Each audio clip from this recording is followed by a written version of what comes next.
Thank you for joining us today. Our topic is Special Education Terminology, a guide to common acronyms and definitions. This presentation will take 15 to 20 minutes. At the end, you will receive a quiz on what you remember. Please make sure your desk is cleared, with the exception of a pencil and any forms passed out by the facilitators. No devices should be on during the presentation. Thank you again for your cooperation. Over 70 common acronyms are used in different fields concerning people with exceptional services. The top 5 we most commonly hear from education professionals are ARD, BIP, IEP, CPS, and LD. ARDs are meetings with parents, teachers, and specialists to discuss plans and current progress of the student in question. BIPs are behavior improvement plans for students that are struggling with emotional regulation in school. IEP is an individual education plan that must be followed by all members of faculty. Many people are familiar with CPS, Child Protective Services, who have the tough job of investigating undesirable behavior at home. Last, we have LD, Learning Disability, which is a general term for those having difficulty in academics.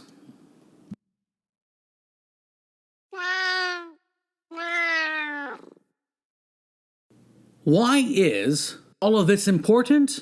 Well, 15% of students between the age 3 to 21 are covered under the Individuals with Disabilities Education Act idea.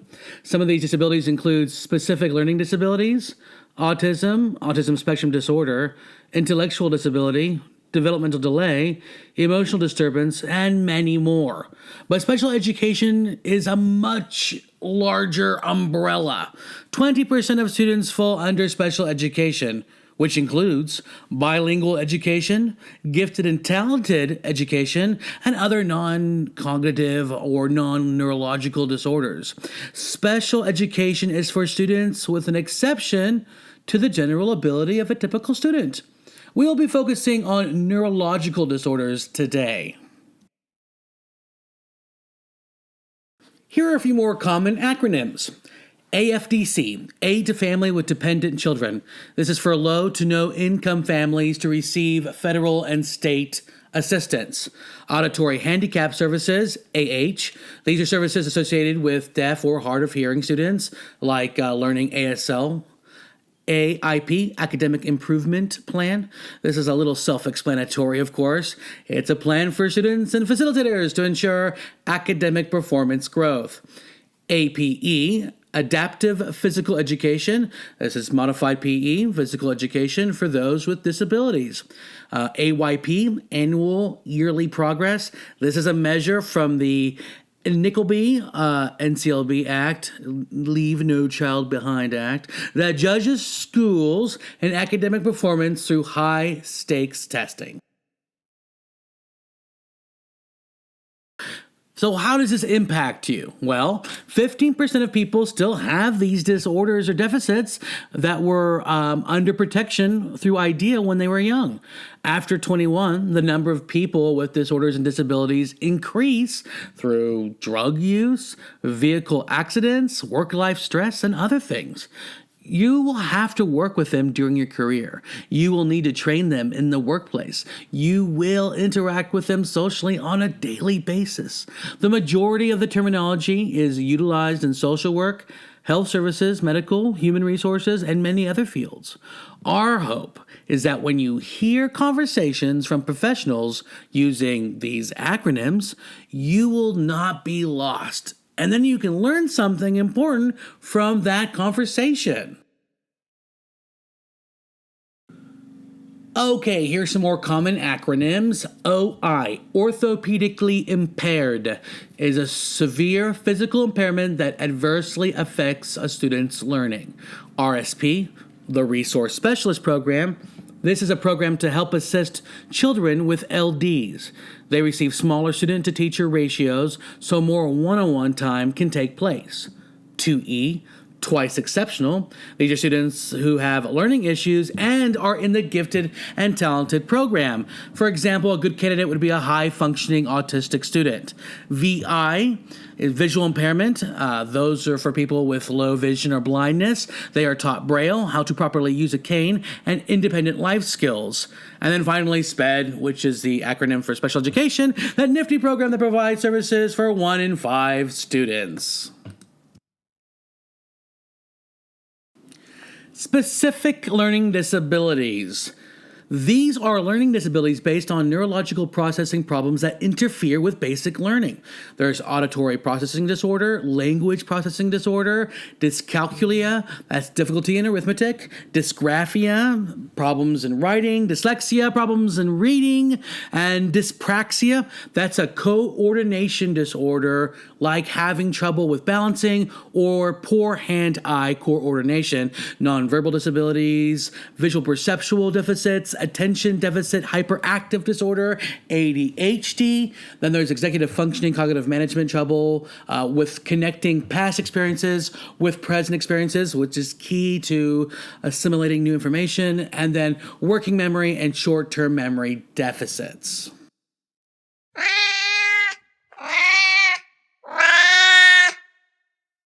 Okay, now it's time for some more of your favorites, common acronyms. So we've already gone over ARD, Admission Review Dismissal Meeting. That's the meeting with the teachers and parents and specialists. The BIP, the Behavior Improvement Plan. IEP, Individual Education Plan. So we're going to go over ADA. That's the Americans with Disability Act. That's a big powerhouse to make sure that restaurants and businesses and schools are all compliant.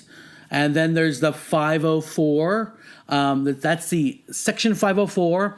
It's a federal law protecting the rights of citizens with a disability. And they're a really big powerhouse in the education field. If 504 is breathing down your neck, then you're in real trouble. Autism, or the Autism Spectrum Disorder, ASD, represents 2% of the total population. Autism has a large variability in symptoms, sensitivities, and medical disorders. There's not a one-size-fits-all program that caters to the entire ASD population. And remember, the acronym 2E means twice exceptional.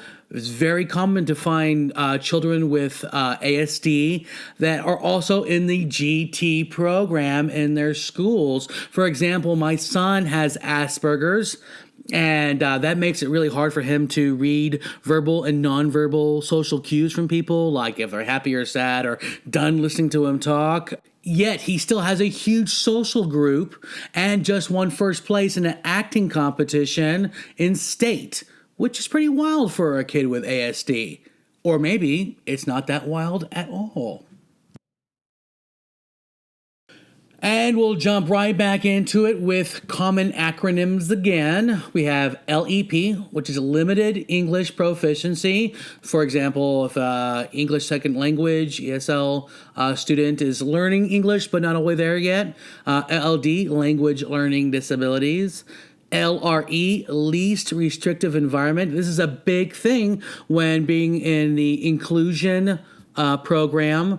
We want to make sure that everyone is not coddled or their hand is held the entire time. We want them to be able to explore as far as they can with the least restriction possible. And then there's LSH, Language, Speech, Hearing, which is usually just written down in the R. It's like, we need a test for language, speech, and hearing. And then MD for multiple disabilities.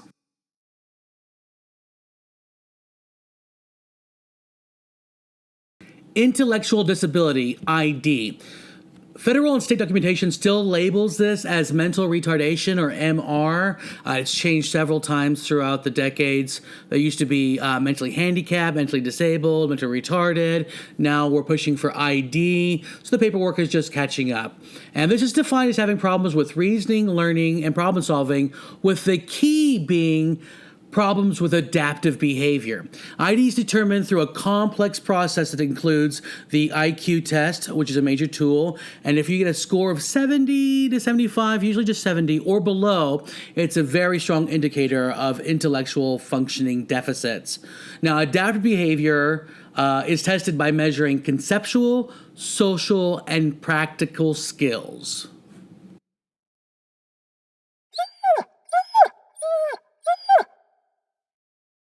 And some more common acronyms. CPS, which we've already gone over, is Child Protective Services, who have the tough job of going into homes that need a little bit of assistance.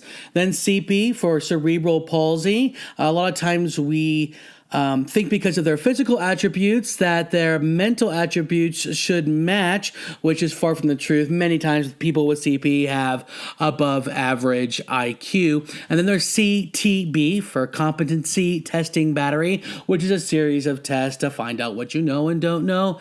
ESL, English as a second language, and that's not just for Spanish. That could be Chinese, Indian, Arabic, Russian, or whatever the case may be. Then DHH, which is deaf and hard of hearing, which has a huge support community to help the school with ASL and English Sign Language. Emotional disturbance, or ED. Maybe when you were in high school, remember the one kid that flipped the desk in anger at the teacher because they lacked emotional regulation or emotional intelligence? Emotional disturbance will be diagnosed if you have one or more of the following factors.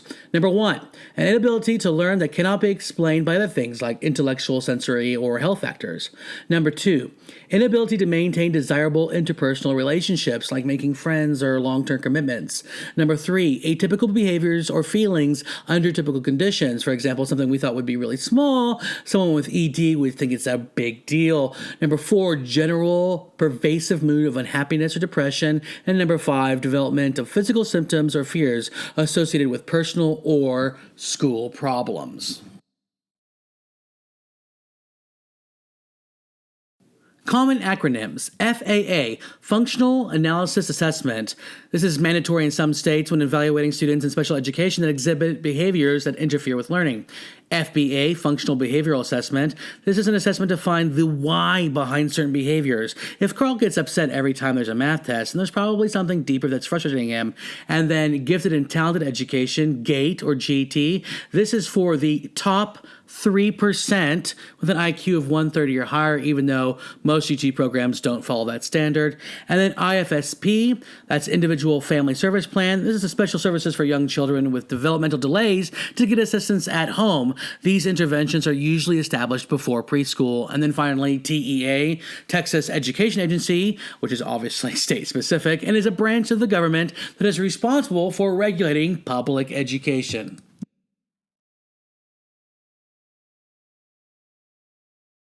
But what does this all mean? There are so many different types of people out there. Everyone is truly a unique individual. No two people are the same. We try to categorize them into these boxes, yet those boxes seldom fit.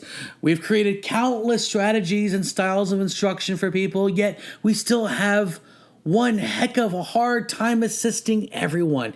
Each one of these labels or acronyms are associated with different policies and procedures. It's a tough job trying to give everyone equal opportunity, but it is a job well worth doing. What we want you to remember is that everyone is unique, and you should treat everyone as a unique individual.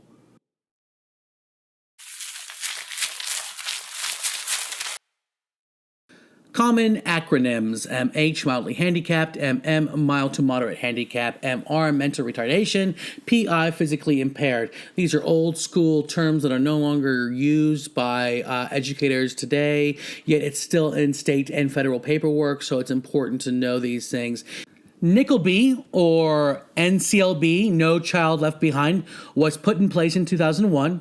In 2015, it was replaced with Every Student Succeeds Act, ESSA.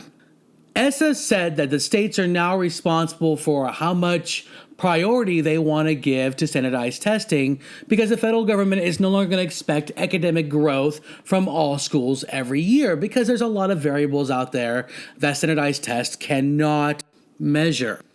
Even with the deregulation, Texas still prioritizes standardized testing.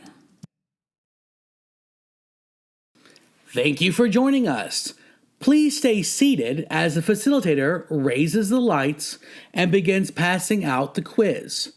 It is 20 multiple choice questions over the content you were just presented. You will have 15 minutes to complete the quiz. After the minutes are completed, everyone is dismissed. Please do your best and good luck.